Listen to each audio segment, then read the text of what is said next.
Kanan kiri katakan sekali lagi happy anniversary. Haleluya. Saudara boleh duduk kembali. Shalom Bapak Ibu semua. Saya sukacita bisa kembali melayani di gereja kita, dan hari ini secara khusus kita merayakan anniversary ke-19 tahun. Saudara, bukan bagaimana? UKM Jakarta dirintis sejak tahun 2005. Ya, dari kurang lebih ada sekitar 10 sampai 20 orang. Kita mulai dengan kelompok sel, berkembang sampai hari ini kita bisa membuka cabang di beberapa tempat di Jakarta ini, termasuk di beberapa provinsi di Banten, termasuk Jawa Barat. Saya percaya itu semua akan dilakukan. Amin. Saudara, sepanjang hari ini saya memberikan judul besar, Bahagia itu Pilihan. Ini adalah seri pengajaran dari kitab Filipi. Saya khotbah dari ibadah pertama tadi dari Filipi 1 perikop, saudara. Dan kitab Filipi adalah kitab yang luar biasa karena ini ditulis oleh Rasul Paulus dalam keadaan dia di penjara di kota Roma. Selama 2 tahun dia menunggu eksekusi itulah dia menulis beberapa surat. Di tengah-tengah penderitaannya dia menulis salah satunya dalam kitab Filipi. Kitab yang lain adalah Efesus, Kolose, dan satu surat lagi kepada satu muridnya yang bernama Filemon. Di kitab Filipi ini berkali-kali Paulus itu berkata, bersukacita, aku bersukacita senantiasa, aku akan tetap bersukacita. Ya, aku berharap sukacitamu menjadi penuh. Bersukacitalah senantiasa di dalam Tuhan. Aku katakan kepadamu, bersukacitalah. Dia katakan itu justru di dalam penderitaan waktu dia di penjara. Sehingga kitab Filipi ini Rasul Paulus menuliskannya kepada jemaat Filipi memuat banyak rahasia. Apa yang menjadi rahasia dia atau sikap dia berkenaan ketika dia menderita di penjara. Dan surat-surat itu berisi banyak pewahyuan yang bisa mengajar kita bagaimana kita bisa bahagia atau mengalami kebahagiaan sekalipun saudara keadaan ini tidak baik. Ibadah pertama tadi coba dibuka, saudara. Ini adalah menu sepanjang hari ini. Ibadah pertama tadi saya bagikan mengenai bagaimana kita bisa punya hubungan yang bahagia. Mustahil ada bahagia kalau Anda punya hubungan yang buruk, hubungan yang tidak baik dengan orang-orang yang ada dalam hidup Anda. Sekalipun saudara kaya raya, sukses dalam pekerjaan, punya jabatan tinggi, gaji besar, tapi tiap kali kalau Anda pulang ke rumah dan Anda memiliki hubungan yang tidak baik atau buruk dengan orang-orang yang ada dalam kehidupan saudara, maka itu akan mencuri kebahagiaan. Anda mustahil bahagia. Ibadah kedua saya bagikan bagaimana kita bisa bahagia dalam segala keadaan, termasuk dalam keadaan yang tidak baik. Ibadah ketiga, bagaimana kita bisa mengurangi konflik yang mencuri kebahagiaan. Di ibadah ini kita akan belajar bagaimana menjaga bahagia agar tahan lama. Ada beberapa otot iman yang perlu kita kembangkan supaya kita bisa punya kebahagiaan itu bertahan lama. Bagaimana kita bisa meningkatkan kebahagiaan itu ibadah selanjutnya? Ada hal-hal tertentu yang kalau kita lakukan itu akan menyebabkan kita punya kehidupan yang puas dan lebih bahagia. Ibadah keenam, ternyata ada hubungan antara pertumbuhan rohani dengan kebahagiaan. Yang ketujuh, bagaimana kita bisa mengurangi stres yang mencuri kebahagiaan. Saudara, kalau kita nggak tahu sumber stres, ada salah satu sumber stres, kalau kita nggak tahu bagaimana memanagenya atau menanggulanginya, maka itu akan mencuri kebahagiaan dari kehidupan kita. Sepanjang 7 kali bagian ini, kita akan bahas dari Filipi 1 sampai Filipi 4. Saudara, sebelum saya mulai, saya mau tanya, siapa yang ingin bahagia dalam hidup? Saudara, banyak orang yang ingin bahagia tapi frustasi karena dia tidak menemukan kebahagiaan yang dia cari. Karena banyak orang itu mencari kebahagiaan di tempat yang salah. Banyak orang mencari bahagia itu kalau aku lebih kaya, kalau aku bisa mendapatkan lebih banyak kesenangan, kalau aku bisa mendapatkan gaji yang tinggi. Bagi yang single, kalau aku bisa mendapatkan jodoh, aku bahagia. Banyak orang masuk dalam sebuah jebakan kalau dan maka. Kalau aku lebih kaya, kalau aku punya lebih banyak uang, kalau aku punya jodoh, kalau aku bagi yang sudah menikah tapi belum punya anak, kalau aku punya anak maka aku bahagia. Kalau aku punya jabatan tinggi maka aku bahagia. Kalau aku bisa menghasilkan uang yang banyak, aku bahagia. Kalau aku bisa punya mobil tertentu atau barang-barang tertentu yang orang lain punya, maka aku akan bahagia. Kita mencari kebahagiaan itu tapi salah. Ujungnya kita nggak bahagia karena itu semua bukannya salah. Berarti Anda nggak boleh punya negara, nggak boleh sukses, nggak boleh berhasil, nggak boleh punya jabatan tinggi, nggak boleh punya gaji tinggi. Tapi semuanya itu bukanlah sumber kebahagiaan. Karena kebenarannya adalah kebahagiaan itu paradoks, tidak seperti yang kita pikirkan. Kebahagiaan itu tidak dicari, tapi diciptakan. Semakin Anda mencari untuk bahagia dan menjadikan bahagia itu menjadi goal atau tujuan, semakin Anda nggak bahagia. Kenapa? Karena kita ini punya kecenderungan egois. Dan Anda akan menjalani kehidupan yang egois. Anda akan menuntut orang-orang di sekelilingmu dan keadaan membahagiakanmu, yang mana itu nggak mungkin. Yang Anda temukan adalah pasti ketidakpuasan, kekecewaan. Akhirnya Anda bahagia. Tapi sebaliknya, kebahagiaan itu adalah Anda ciptakan. Dengan apa? Dengan pilihan-pilihanmu. Kalau sebabnya bahagia adalah sebuah pilihan. Bahagia itu pilihan. Saudara nggak bisa salahkan orang lain, saudara nggak bisa salahkan keadaan menjadi penyebab Anda nggak bahagia. Karena Anda bahagia atau tidak, itu karena pilihan Anda sendiri. Bahagia itu bukan tujuan, tapi sebuah hasil. Hasil dari Anda memilih pilihan-pilihan yang benar, memilih untuk berpikir benar, memilih untuk bertindak benar, dan memilih untuk hidup benar. Yakobus 1 ayat 25 mengatakan demikian. Saudara, Yakobus 1 ayat 25 sudah muncul ayatnya. Barang siapa meneliti hukum yang sempurna, yaitu firman Allah, yaitu hukum yang memerdekakan orang, dan ia bertekun di dalamnya. Jadi bukan hanya mendengar atau melupakan, tetapi sungguh-sungguh melakukannya, menjadikan itu kebiasaan, ia akan berbahagia oleh karena perbuatannya. Jadi rupa-rupanya rahasia bahagia itu bukan memiliki lebih, mendapatkan kesenangan lebih, mendapatkan uang lebih.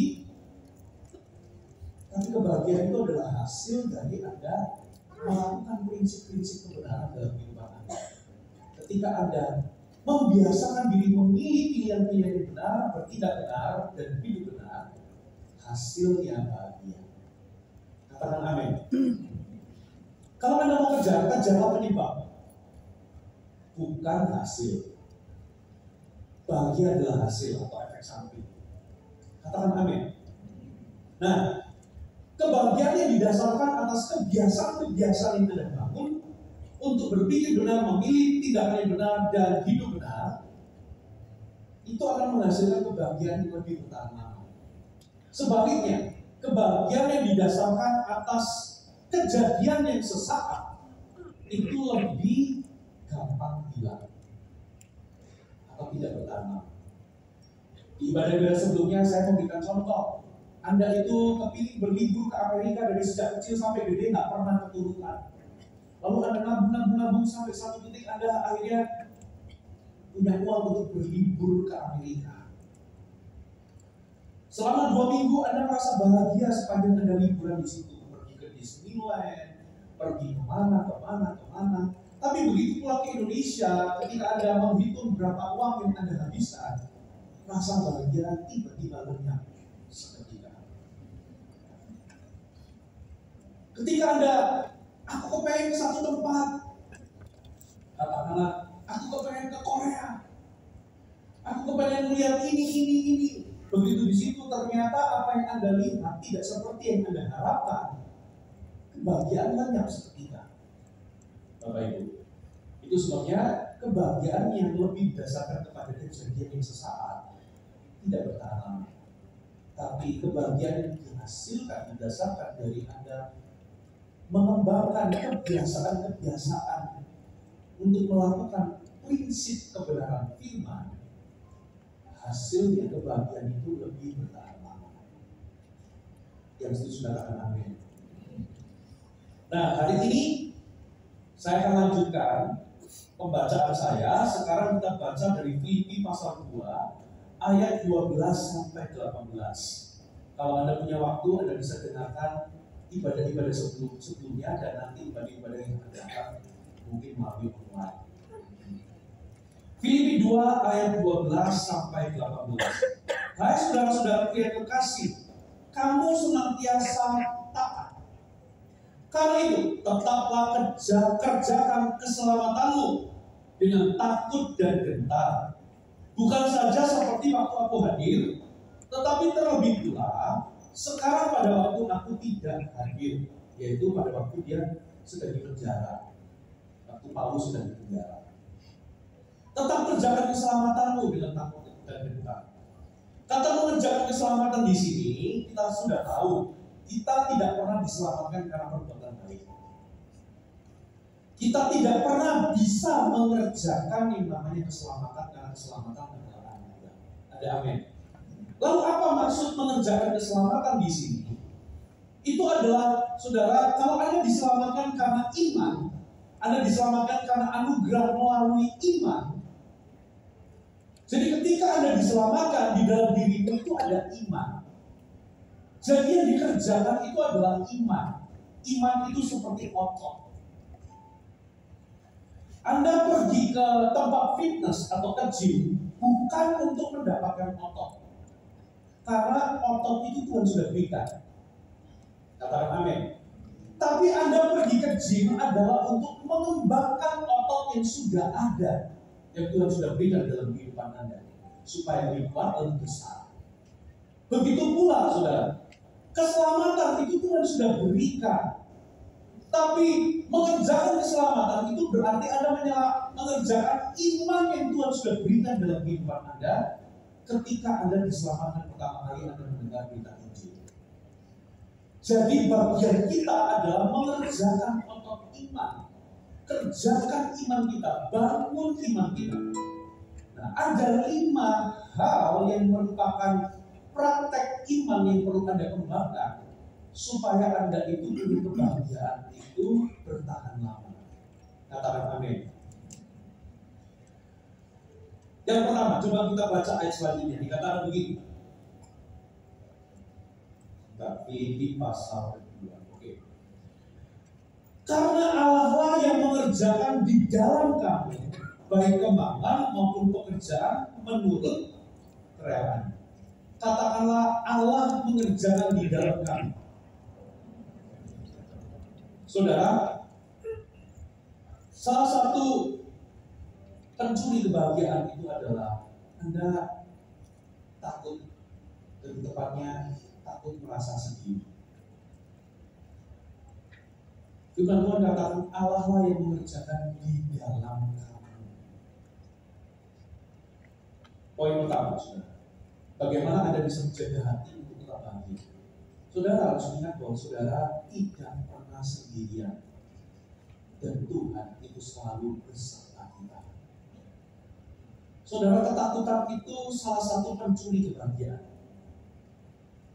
Kita itu harus tahu dan sadar bahwa takut itu sesuatu yang nyata. Kita nggak tahu apa yang hidup itu bisa berikan. Beberapa tahun lalu kita nggak pernah tahu bahwa ada pandemi. Kalau Anda tarik lebih jauh lagi tahun 98, kita nggak pernah menyangka dolar yang harganya pada waktu itu cuma berapa, 3.000, 4.000. Tiba-tiba Indonesia kena krisis ekonomi, dolar bisa berkembang menjadi berapa ya? 17.000. Tiba-tiba orang-orang yang sekolah, anaknya sekolah di luar negeri harus dipulangkan karena orang tuanya bangkrut. Orang yang sekolahnya di Amerika, di Australia, ayahnya kaya raya bisa bayar, tiba-tiba dari dolar 4.000 jadi 17.000, tiba-tiba orang kaya jadi miskin. Gak pernah ada yang nyangka kehidupan itu bisa membawa kita kemana. Selama kita hidup pasti ada yang namanya masalah atau persoalan. Salah satu pencuri kebahagiaan itu adalah ketika kita itu merasa sendiri. Makanya beruntunglah kita kalau kita itu menjadi anak Tuhan. Beruntunglah kita kalau kita ini menjadi orang Kristen. Karena kita nggak perlu menjalani atau menghadapi kehidupan atau persoalan itu sendiri. Karena Dia beserta dengan kita dan kita tidak pernah sendirian. Dia Bapa kita, bahkan Dia itu tinggal di dalam kita. Kita itu oleh karena Roh Allah kita itu bisa menyebut ya Aba, ya Bapa. Berarti kita itu bukan yatim piatu. Kita tidak pernah sendirian atau sebatang kara. Bukan hanya Tuhan menyertai kita, tapi Dia hadir menyertai kita sebagai ayah atau sebagai bapa. Praktek iman yang pertama yang perlu Anda bangun dalam hidup Anda harus selalu percaya atau selalu ingat, apapun yang Anda hadapi di dalam kehidupan saudara, Anda tidak pernah sendiri. Tuhan beserta dan bersama. Kata Allah lah yang mengerjakan di dalam kamu. Kata mengerjakan itu tersirat ada kata energeo di situ. Kata bekerja, ada kata energeo yang dari situlah muncul kata energi. Jadi Allah itu penggerak energi. Dialah yang memberikan kekuatan energi dalam kehidupan kita. Sehingga dalam menghadapi apapun yang muncul dalam kehidupan kita, kita tidak perlu menghadapi dengan kekuatan sendiri. Karena Allah yang bekerja di dalam kita. Halo, amin. Salah satu ketakutan terbesar itu adalah kita itu takut untuk sendiri, menghadapi semuanya sendiri. Ketika Anda hadapi persoalan yang seperti yang di luar, seperti yang besar banget, saudara, Anda akan merasa putus asa kalau Anda tidak lagi menyadari bahwa Tuhan beserta. Bapak Ibu, sayangnya ada banyak orang Kristen itu melakukan ateisme praktis. Saya ulangi, banyak orang Kristen yang mengaku percaya bahwa Tuhan itu ada, melakukan praktek yang namanya ateisme praktis. Apa itu? Kita mengaku percaya ada Tuhan, tapi menjalani kehidupan seolah-olah tidak ada Tuhan. Kita percaya bahwa Tuhan itu ada, tapi ketika kita hadapi masalah, kita itu berlaku seolah-olah Tuhan itu tidak peduli dalam hidup kita. Makanya kita merasa sendiri. Disitulah ketakutan muncul dan kita menjadi frustasi dan kita tidak bahagia ketika kita mengalami persoalan. Ingat baik-baik Bapak Ibu, satu latihan iman namanya jantung itu perlu dilatih. Jagalah hatimu dengan segala kewaspadaan. Kata hati yang di dalam Alkitab bahasa Inggris itu artinya bukan never, saudara, tapi jantung. Jagalah jantungmu dengan segala kewaspadaan, karena dari jantung ini memancar semua kehidupan, aliran darah dan sebagainya. Ya, beberapa lembaga kesehatan dunia itu menyarankan ada 5 latihan yang bisa menyehatkan jantung. Ya, salah satunya saya bacakan di sini ya, treadmill, jogging, berenang, stretching, angkat beban, atau kelas aerobik. Ya, Anda perlu melatih jantung Anda supaya sehat. Begitu pula dengan iman. Hati kita itu bisa mudah untuk tercuri sukacita, damai sejahtera dan kebahagiaan dalam kehidupan ini. Kalau kita nggak praktis latihan iman atau otot iman kita, kalau jantung kita nggak pernah dilatih. Latihan yang pertama adalah Anda harus percaya bahwa Tuhan itu beserta. Tuhan itu peduli dengan. Banyak orang Kristen itu percaya Tuhan ada, tapi nggak percaya bahwa Tuhan itu peduli dengan dirinya. Dia percaya bahwa Tuhan itu besar, tapi dia nggak bisa percaya bahwa Tuhan itu cukup peduli dengan perintilan-perintilan dalam kehidupan orang tersebut.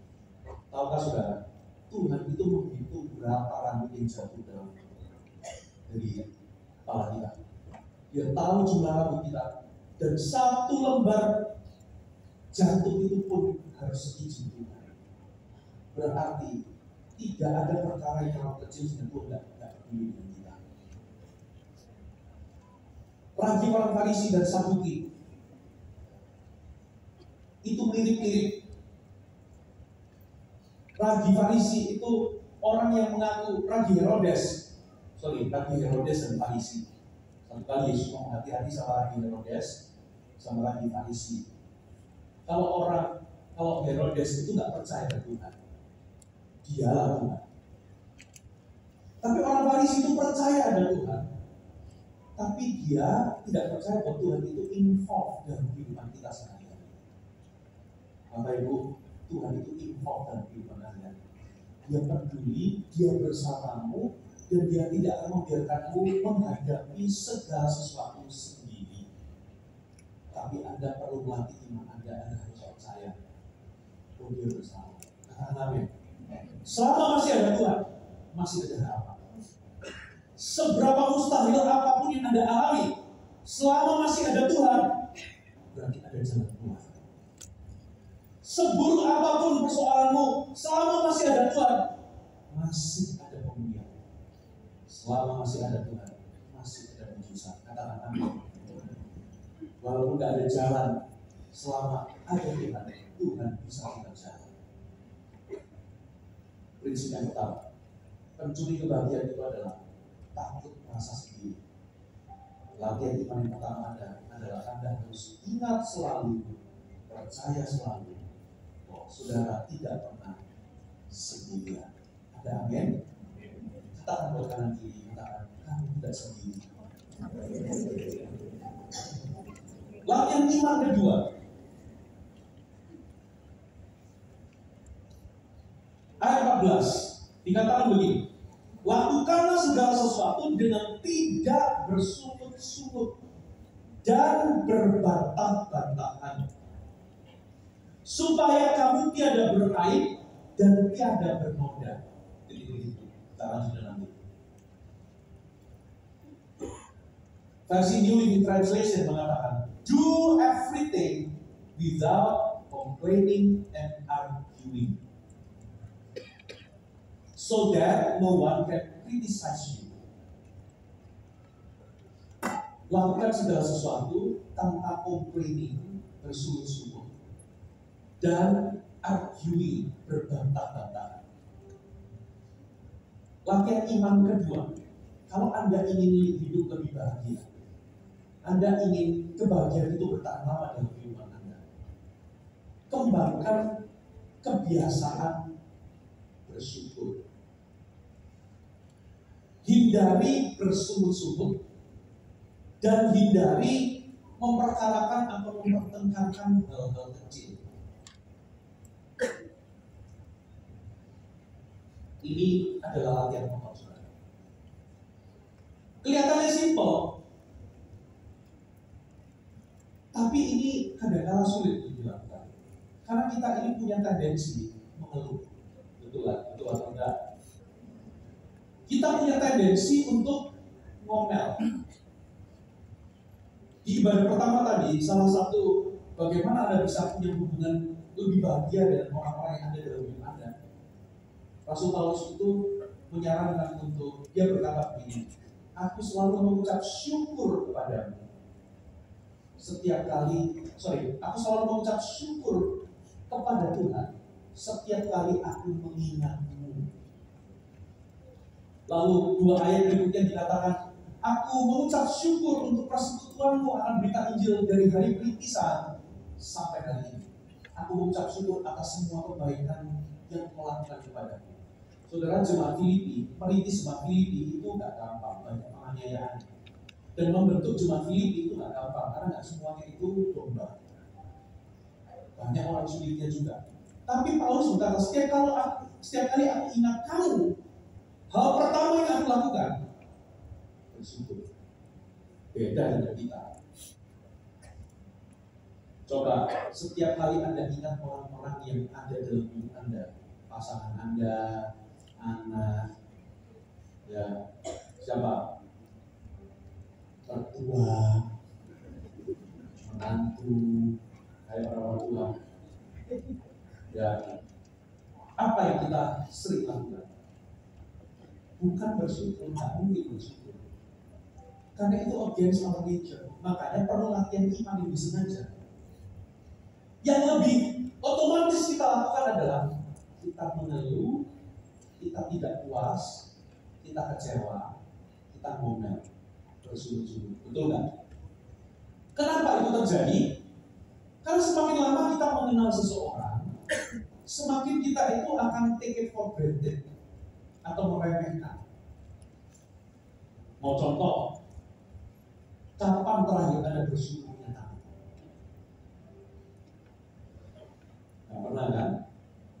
Karena kita tiap hari merasa sudah punya tangan, jadi kita merasa take it for granted kita punya tangan. Yang kita lakukan adalah kita bersungut-sungut mengeluh, kenapa kok aku nggak punya jam tangan sebagus jam tangannya Pastor Benny. Anda lihat Pastor Benny jalan sepatunya kok bagus. Kita mengeluh, kenapa kok aku nggak punya jam tangan nggak punya sepatu sebagus sepatu Pastor Benny. Kita lupa di luar sana ada banyak orang yang nggak punya tangan dan nggak punya kaki.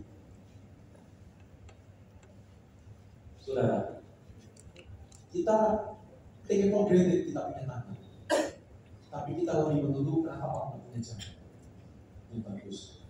Kita take it for granted kita punya kaki, kita mengeluh kenapa kok aku sepatunya nggak sesporty sepatunya dia. Kita lupa kapan terakhir Anda bersyukur untuk pasangan saudara, untuk anak. Dalam kehidupan ini, para sosiolog, Anda bisa baca di semua literatur, semua psikolog, semua sosiolog mengadakan riset ilmiah membuktikan bahwa mengucap syukur punya hubungan yang langsung dengan namanya kebahagiaan. Mereka membuktikan orang yang lebih banyak bersyukur hidupnya lebih bahagia. Bapak Ibu, kita kebalikannya. Kita lebih cenderung melakukan segala sesuatu bersungguh-sungguh dan berbantah-bantahan, mempertengkarkan hal kecil. Kecil-kecil dipersoalkan, kecil-kecil dibuat debat, kecil-kecil dibuat masalah. Kurang begini marah, kurang sedikit marah. Ya, asyiknya kurang senyum sedikit kita sudah sewot. Betul. Orang tag apa itu namanya? Kartu tol ternyata macet karena apa? Saldonya habis. Macet bertumpuk 5 baris, 2 menit ditunggu nggak buka palang. Kita ngomel, betul nggak? Kita mau bersalah, kita ngamuk-ngamuk. Hal-hal itu membuat kebahagiaan kita tercuri. Bapak Ibu, kenapa setiap kali kita ingat orang-orang yang ada dalam diri kita, hal pertama yang nggak muncul itu bersyukur, karena kita itu semakin lama kenal seseorang, kita lebih melihat kekurangannya, kesalahannya. Apalagi zaman sekarang, Rasul Paulus itu ngajarin di Filipi 1. Aku mengucap syukur untuk semua bantuan persekutuan dalam berita Injil dari sejak awal kritisan jemaat ini sampai hari ini. Zaman sekarang ini orang itu lebih mudah mengingat kesalahan daripada kebaikan orang. Bapak Ibu, makanya satu hal yang saya biasakan dalam hidup ini, jangan pernah lupakan orang baik. Karena zaman sekarang kita itu menganut yang namanya cancel culture. 1000 kebaikan tiba-tiba sirna gara-gara satu orang berkesalahan sama kita. Orang mau no matter how hard they build their reputation, bertahun-tahun bangun reputasi, begitu salah ucap sekali di dalam kehidupan umum langsung di cancel reputasi. Kalau bisa dia dipecat, kalau bisa dia dipenjara sekalian. Ya, dunia makin jahat sekarang. Kalau di sini nggak kelihatan, tapi di jempol dan di komentar sosial. Betul atau betul? Ada orang salah sedikit, kalau bisa itu dihukum seberat-beratnya, kalau bisa hancur, nggak punya kerjaan lagi, kalau bisa habis. Cancel culture, satu kesalahan meniadakan 1000 kebaikan. Dalam hidup, Anda harus ingat. Saya ngajarin anak-anak saya. Beberapa waktu yang lalu ada saudara kami itu sakit, harus operasi, ada tumor di otak. Kami langsung datang, ikut mengantar. Kami nggak bisa berikan apa-apa, cuma bisa memberikan kehadiran dan support untuk mengantar ke Singapura. Karena itu kakak ipar. Pulang dari sana saya ngajarin anak-anak. Namun ingat ya anak-anak, kenapa kok papa mama itu sampai harus hadir, memberikan support kehadiran. Yang pertama itu culture harus omongan ini. Kita itu kompak, kalau ada apa-apa itu baru saling bantu. Lihat papa sama kuku-kukunya papa, cucunya papa, paman-paman kamu, bibi-bibi kamu. Kita kalau ada apa-apa itu kumpul. Yang kedua, karena mereka adalah orang-orang yang pernah berbuat baik sama ibu dan papa. Papa itu adik terkecil, anak terkecil. Saya itu paling tonton. Dulu papa waktu 2006 di kota Jakarta gak punya apa-apa. Kamu harus ingat, pamanmu nomor satu itu pernah kirim mobil ke saya, ke papamu, supaya papa bisa beli kendaraan. Walaupun itu mobil bekas, itu yang sakit bukan amuk kamu. Itu pernah papa itu masih nggak ada dana, nggak ada uang, tiba-tiba dia bisa nggak ada hujan, nggak ada angin, tiba-tiba kasih angpau, dan itu jadi berkat buat kami. Banyak kebaikan di mana. Kamu harus baik sama emak kamu, nenek kamu, namanya mama dari mama kamu. Karena emak itu gara-gara kalau kamu gak ada emak, kamu gak pernah bisa liburan ke sini ke situ. Karena emak itu yang suka bayarin kamu kalau pergi liburan apa, gak ada duit. Harus lihat kebaikan orang. Tapi kita gampang melupakan kebaikan. Tapi kesalahan pasangan 20 tahun yang lalu diungkit-ungkit sampai hari ini, diingat-ingat sampai hari ini. Saudara, kalau Anda mau bahagia, Anda harus pilih mana yang Anda punya. Katakan amin. Banyak bersyukur. Amin, saudara. Jangan bandingkan dirimu sama orang lain. Karena apa? Kebahagiaan itu tidak terletak Anda memiliki lebih, beneran. Tapi kebahagiaan itu terletak ketika Anda merasa cukup, be content. Arti be content itu merasa puas dengan apa yang ada hari ini, dan Anda bisa menikmati tanpa Anda menunggu ada sesuatu terjadi dulu baru Anda bahagia.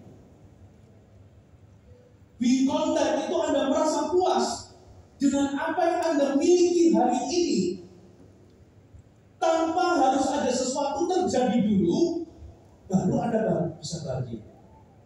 Jadi apapun yang ada sekarang, Anda bisa bahagia kalau Anda bisa merasa cukup. Dan kunci dari merasa cukup adalah ketika Anda belajar mensyukuri apa yang ada hari ini. Amin. Jadi Anda nggak perlu untuk punya segalanya untuk bisa bahagia. Sekarang pun di level manapun Anda berada, mungkin Anda nggak punya motor, nggak punya mobil, Anda bisa bahagia. Nggak tunggu punya motor dulu baru punya mobil baru bisa bahagia. Anda bisa bahagia hari ini. Katakan amin. Anda nggak usah tunggu gajimu setinggi orang lain. Dengan pendapatanmu hari ini, Anda juga bisa bahagia dengan rumah. Mungkin beberapa di antara saudara itu belum punya rumah. Jangan tunggu ada punya rumah baru bisa bahagia.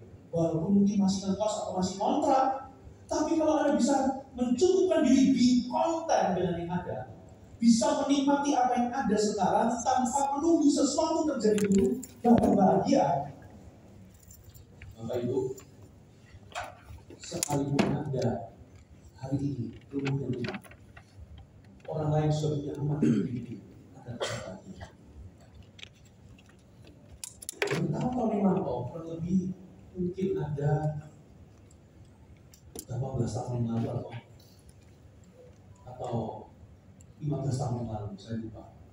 Saya ingat saya itu diminta oleh seorang ibu-ibu untuk membaptis anaknya di daerah Jakarta Utara.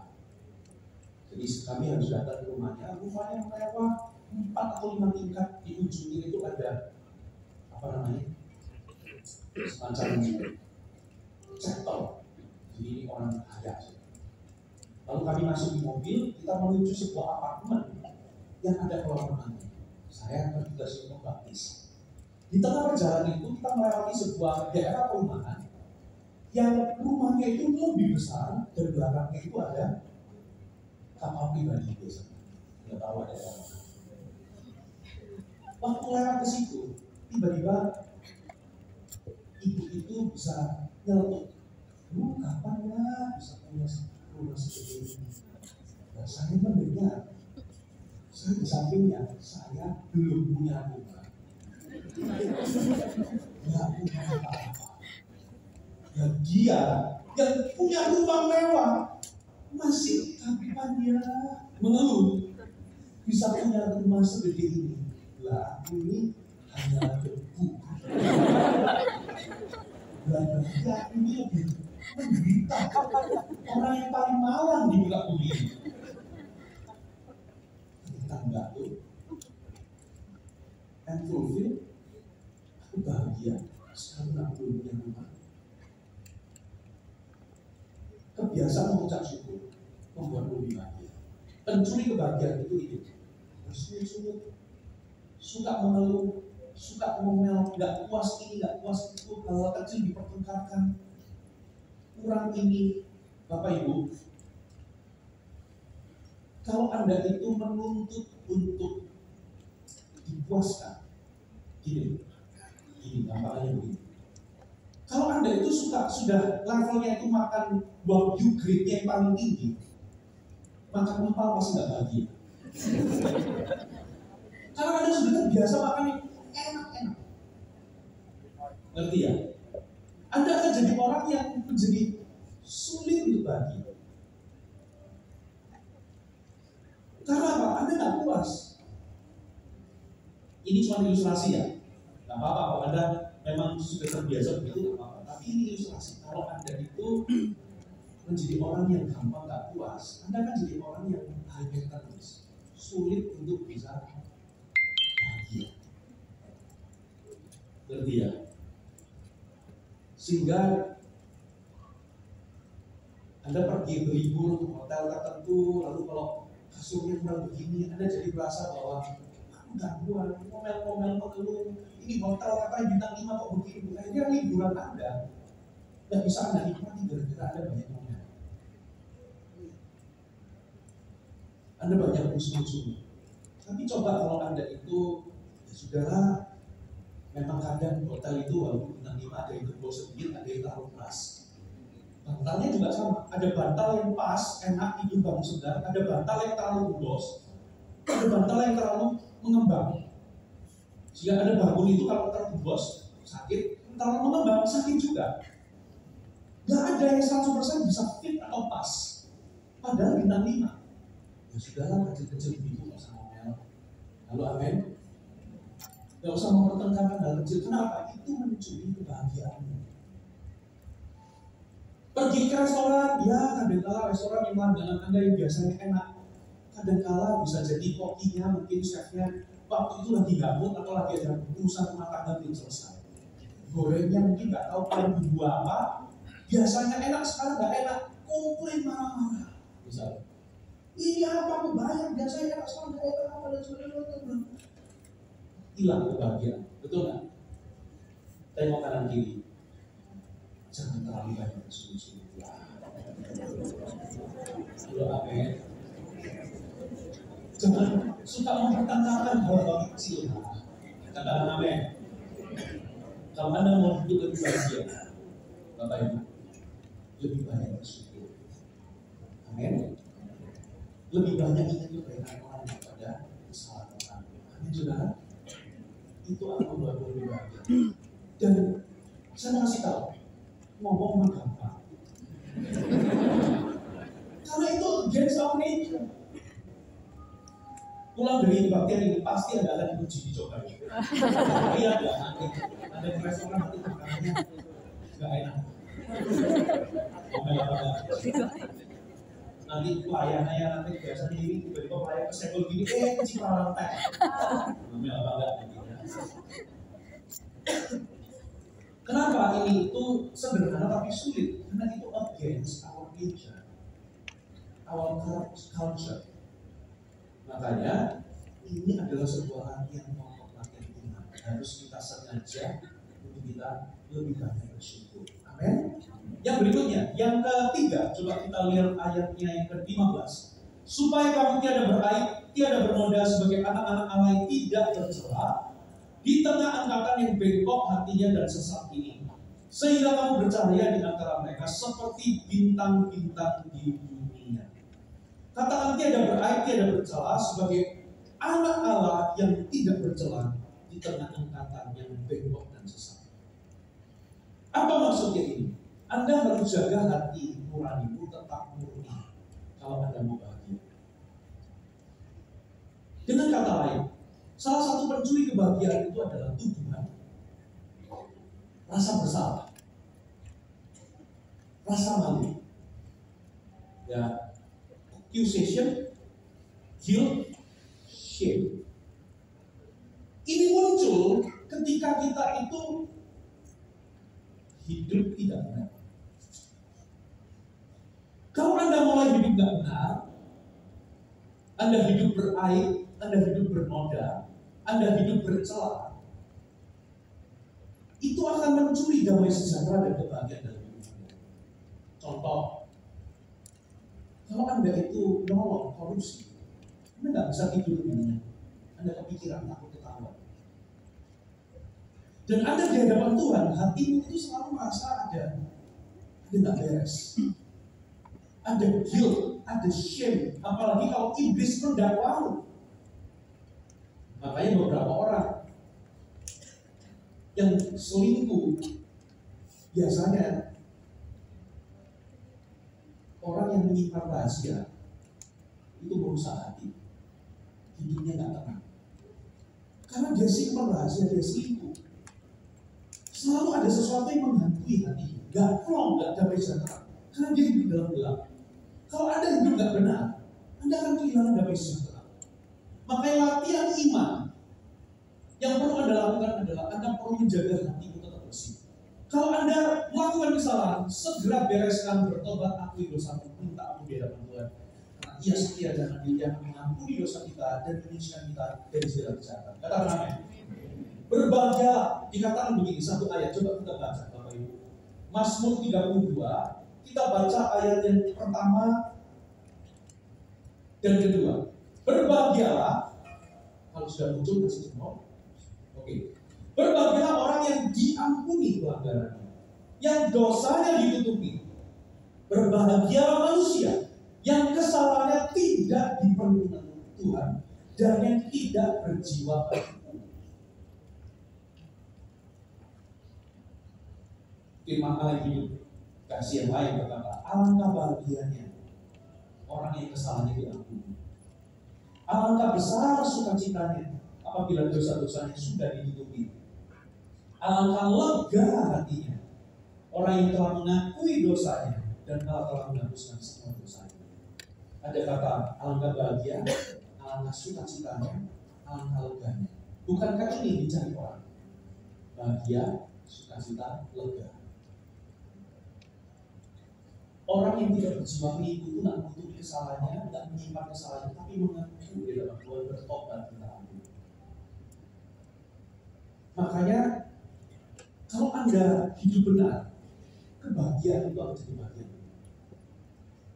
Tapi kalau Anda melakukan hal yang salah, Anda segera minta ampun, bereskan hatimu supaya hatimu tak dipenuhi dengan tuduhan, rasa bersalah, dan rasa malu, shame.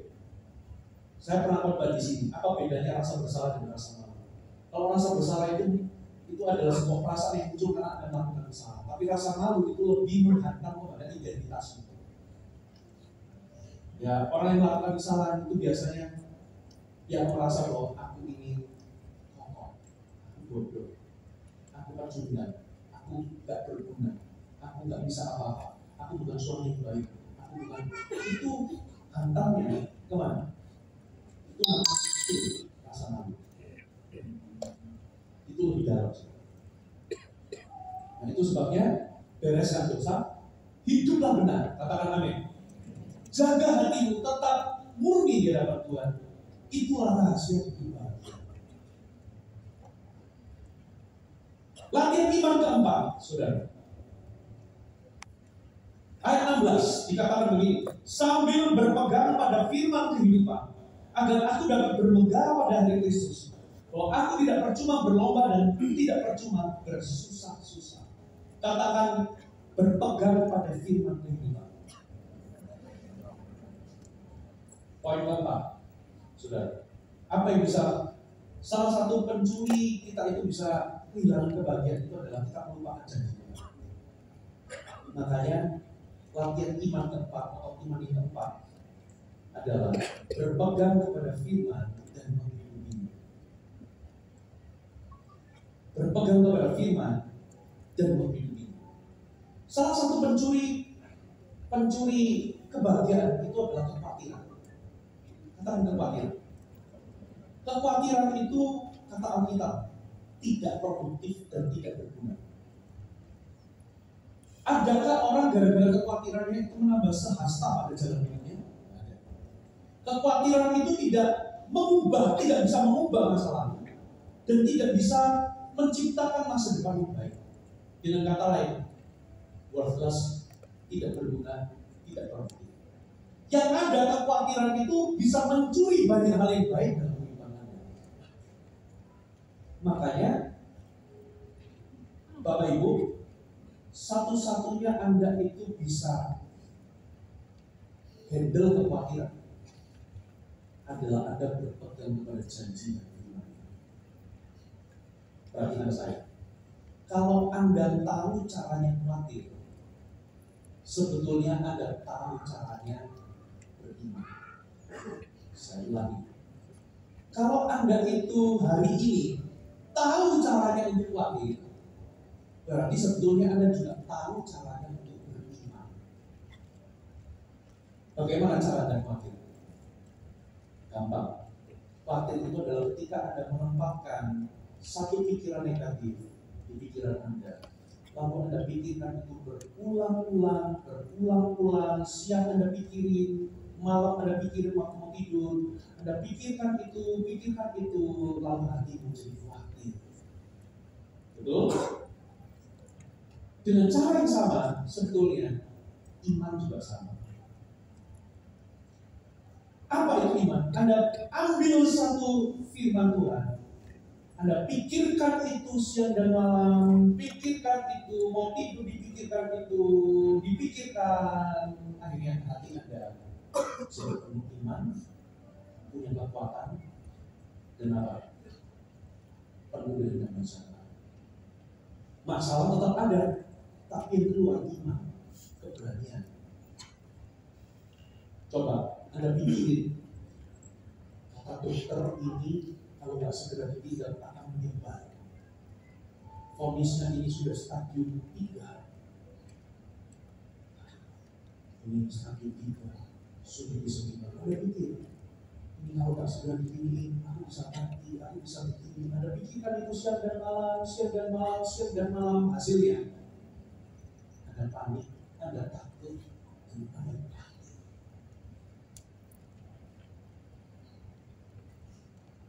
Anda pikirkan uang Anda yang tipis, apalagi anak yang masuk sekolah harus bayar uang tambah. Anda pikirkan itu uang dari mana? Gak ada uang, aku gak bisa bayar. Anda pikirkan itu berulang-ulang, sepanjang hari Anda khawatir. Betul atau betul? Hal yang sama. Kalau Anda ambil satu janji Tuhan, Anda pikirkan itu berulang-ulang, yang muncul keberanian, kekuatan. Saudara, latihan iman yang keempat adalah berpegang pada firman dan hidup. Saudara, Anda bisa nggak pegang, katakanlah ini firman dengan satu jari? Bisa. Pegang itu harus 5 jari. Pegang firman. Kalau satu, firman udah dicuri sama guru. Prinsip memegang firman yang pertama, Anda perlu membacanya. Katakan amin. Yang kedua, Anda perlu mempelajarinya. Bukan cuma sekedar membaca, tapi pelajari.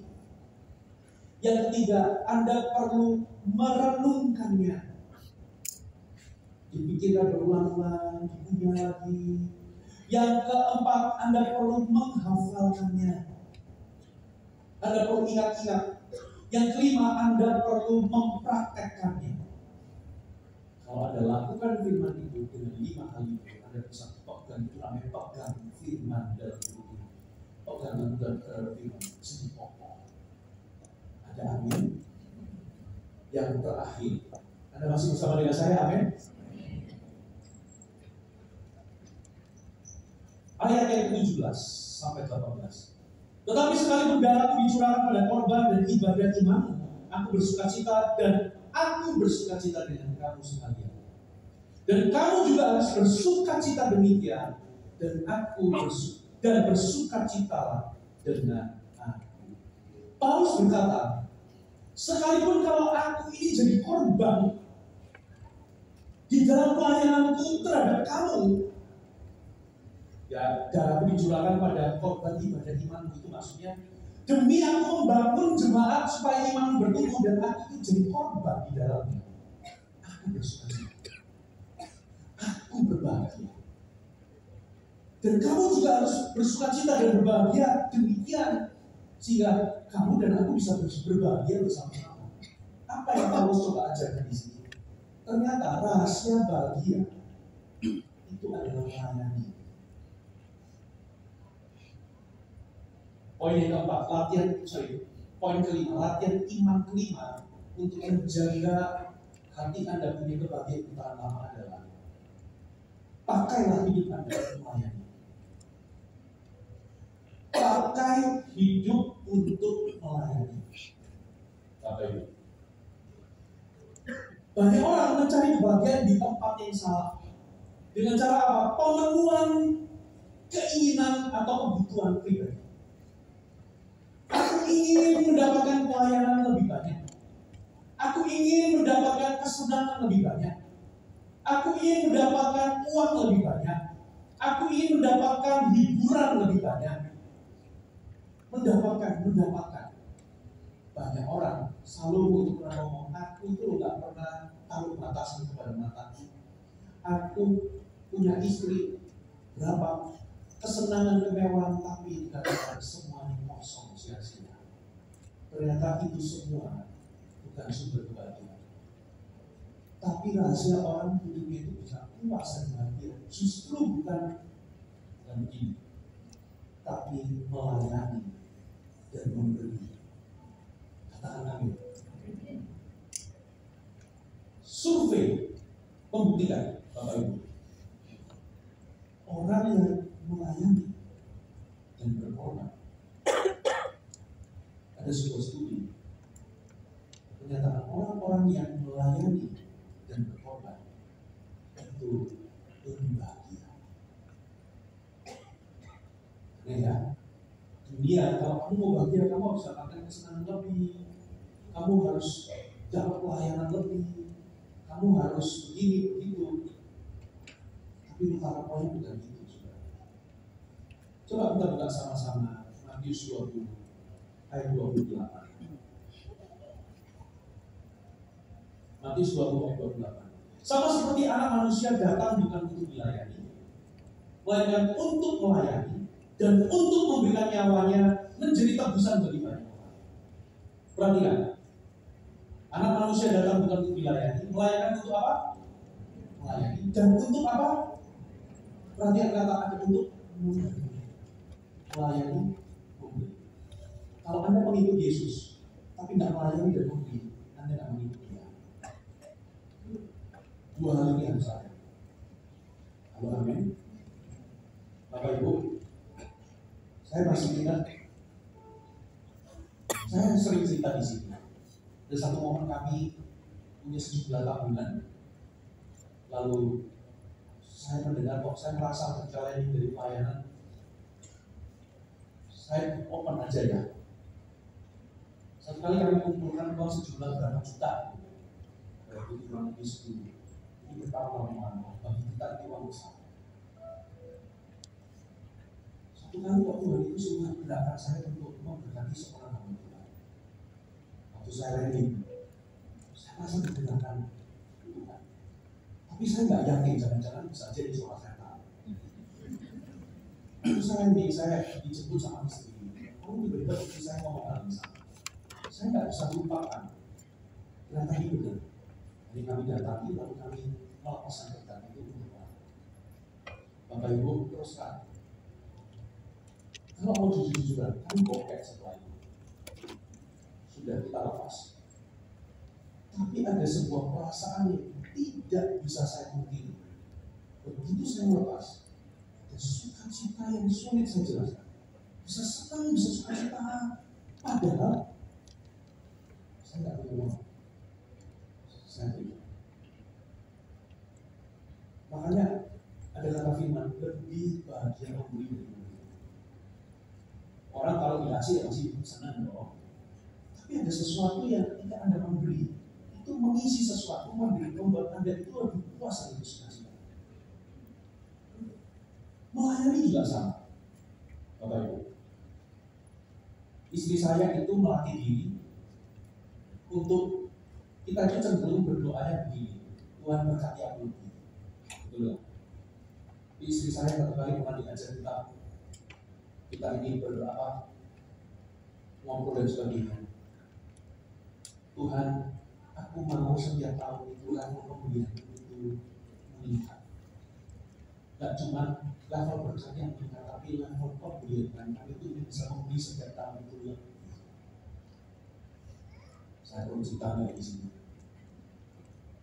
Ya, satu momen istri saya itu di masa-masa menantu 3 tahun yang lalu itu berharap Tuhan kalau ada breakfast juga ya cetuskan satu angka yang bagi saya pada waktu itu kita tidak pernah di level itu ya cetuskan 3 tahun yang lalu kita nabung di angka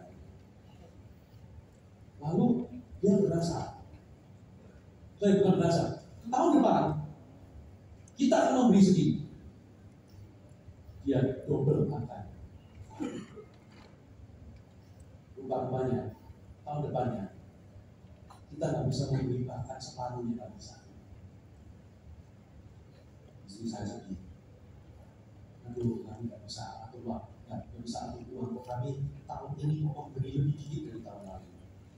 Lalu dia bernasar untuk tahun depannya itu awal tahun ini.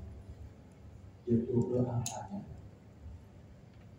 Dan ini adalah dalam pemberian kami ini adalah rekor baru kami itu bisa memberi di angka segitu.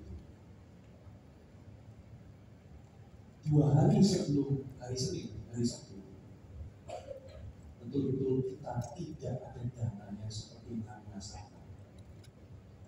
Ada duit juga. Saya sudah sedih dari itu mudah nanti kita belinya, nanti kita per bulan apa dan sebagainya. Tapi rupanya istri saya itu berdoa, Tuhan berikan kesempatan kami. Hari Minggunya kami ini berusaha menjual, kami ini berbeda. Berusaha menjual rumah, tapi sudah 6 bulan itu kayak gak laku-laku. Tiba-tiba hari Minggu ada orang kontak, lalu ketemu dengan program. Biasa pembeli itu akan menawar dengan sadis. Jadi saya ngomong nggak bisa, ini tahun baru, ini harga baru, nggak bisa kita angkat tahun lalu. Ayolah ditawar-tawar, istilahnya dari oke, kalau kamu bisa kasih DP sebesar ini, ya sebutkan angkanya. Yang mana itu adalah nggak mungkin orang memberikan diri sendiri, tapi dia paskan dengan jumlah nasabah kami. Kalau ibu sudah dibayar kasih diri saya sekian, saya lepas dengan kasih. Tiba-tiba langsung orang itu oke. Saya langsung dikontak hari Minggu saya langsung pergi ke tanda-tanda lalu karena oke. Hari itu sudah ditransfer. Besok hari Seninnya berkas juga kita berdua bisa memberi sejumlah uang yang kami rasakan. Dan Anda harus tahu, kami memberi itu bukan dengan orang, bukan dengan bangga yang bisa memberi itu, tapi dengan hati seperti itu. Tuhan, terima kasih untuk memberikan kami kesempatan bisa bersumbangsi dalam pekerjaan Tuhan. Kalau bukan Tuhan yang memberkati, kami tidak bisa memberi. Bahkan untuk memberi pun, kalau Tuhan tidak berkati, kalau Tuhan tidak kasih benih untuk kami menanam, kita mungkin tidak dapat kesempatan. Apa saudara, memberi itu privilege? Karena pada dasarnya Tuhan itu nggak membutuhkan uang kita, tapi kita lah yang membutuhkan untuk memberi uang kita. Katakan amin. Kalau kita bisa memberi, itu privilege bagi kita. Itu sebabnya kita nggak boleh memberi itu dengan sombong, seolah-olah kita nanti memberi. Karena semua itu adalah rezeki. Katakan amin. Saya ajarkan anak-anak saya, perpuluhan itu menjadi topik yang menjadi perdebatan. Bagi kami, perpuluhan itu adalah sebuah cover. Saya ajarkan anak dari sejak kecil, kamu dapat berkata langsung perpuluhan. Kenapa? Ini latihan otot iman. Anda nggak sikat gigi selama 2 minggu, nggak akan ada bedanya. Tapi coba seumur hidup Anda nggak usah sikat gigi. Jadi apa gigi? 10 tahun nggak sikat gigi, jadi apa? Hari ini kami komitmen, bukan karena kami takut dikutuk atau takut dan diberkati Tuhan, tapi komitmen setiap bulan dari pendapatan kami serahkan, kembalikan 10% setiap bulan seumur hidup kami. Seumur hidup saya komitmen. Dari sejak saya belum kerja, dari sejak saya kuliah, sejak saya jadi murid Yesus, saya sampai hari ini tak per bulan. Karena setiap bulan mengembalikan persepuluhan itu adalah otot iman. Mengembalikan persepuluhan selama seumur hidup pasti berbeda. Karena ini adalah sebuah disiplin Tuhan. Paling tidak hatiku ini dibersihkan dari yang namanya ketakutan. Setiap kali saya dapat berkat dari Tuhan, saya berikan 10% supaya saya tidak tamak. Saya komit, ini sebuah covenant. Sampai hari ini, Bapak Ibu, saya nggak pernah tuh makan batu. Nggak berarti kita memberi supaya dapat berkat, enggak. Tapi yang lebih diberkati adalah Bapak Ibu, ada sukacita ketika Anda memberi. Melayani juga sama. Setiap kita punya talenta beda-beda. Amin. Tapi coba, di mana Anda itu bisa secara rutin, Anda itu bisa melayani orang lain. Secara rutin, tidak cuma sekali-kali. Makanya saya bangga seluruh volunteer kami. Ini ada beberapa pelayan Tuhan itu 7 kali ibadah melayani 7 kali. Di mana Anda secara rutin mempersembahkan hidup Anda untuk melayani orang lain. Tempat terbaik adalah gereja. Yang kedua adalah di keluarga Anda. Gereja, tempat di mana di gereja apalagi kita melayani orang. Amin, saudara. Itu sebabnya saya dorong bagi Anda yang belum pernah pelayanan, ayo join pelayanan. Pastor Puji, gini, kalau Anda punya suara bagus, ayo melayani. Jadi silas. Tapi aku nggak punya suara bagus, bisa jadi asyik. Modal jadi asyik cuma satu, murah senyum. Dan hatimu tanpa kalau disewakin orang. Ada amin? Yang ketiga apa? Aduh, Pastor Puji, saya ini senyum tapi alis saya itu naik. Jadi saat saya senyum tak kelihatan orang marah. Nada saya ini ujungnya selalu naik. Jadi ngomong pun kelihatan seperti marah. Gak apa-apa, Anda bisa jadi berdoa siapa? Karena doa ini setan itu gak perlu ramah.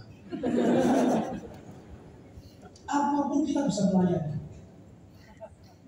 Di mana Anda itu bisa secara rutin tanpa pamrih, Anda itu bisa melayani.